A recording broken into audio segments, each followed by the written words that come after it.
So I just want to share this thought of before you will start to listen to other people, try to listen to yourself. Because sometimes we tend to prioritize other people's opinions than our own decisions, than our own being mindful mind. And unknowingly, we cannot control anymore na nagiging sort of uto-uto na tayo.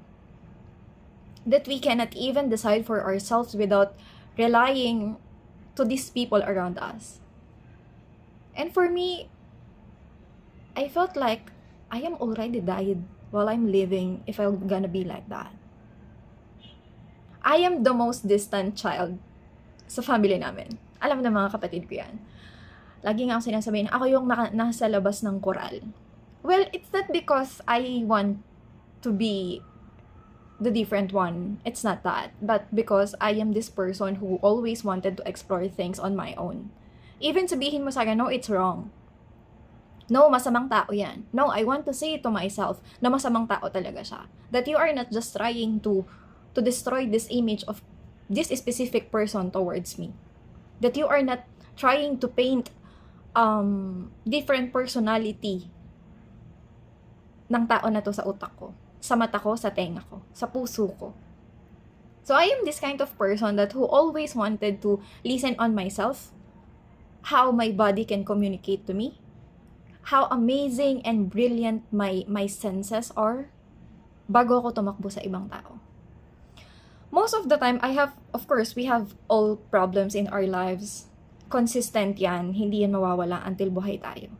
So, most of the time, I am facing the situation, siguro bago ko siya i-share sa mga close friends ko, or sa mga best friends ko, siguro 1 week or more than, or almost a month na siyang nangyari sa akin bago ko siya i-share. Because I want to analyze first on my own, I want to reflect first on my own, bakit ko natanggap tong problema na to? Anong cost niya?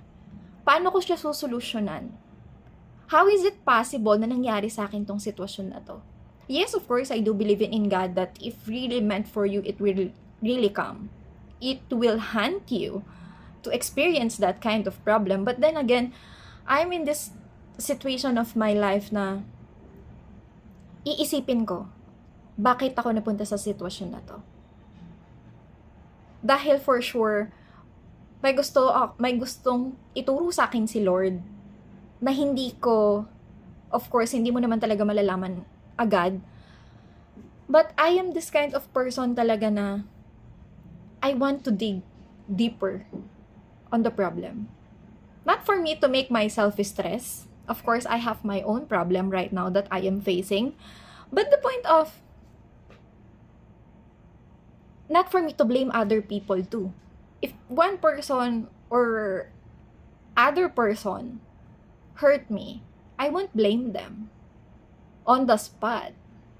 As much as I can, iisipin ko anong nagawa ko, anong naging participation ko sa sitwasyon na to, why I am in this kind of situation. Why this specific person trying to hurt me, trying to manipulate me.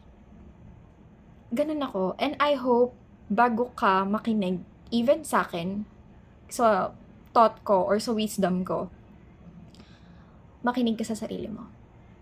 You should be mindful how your body, how your energy, how frequencies communicating with you. Totally. It's a life-changing. Really.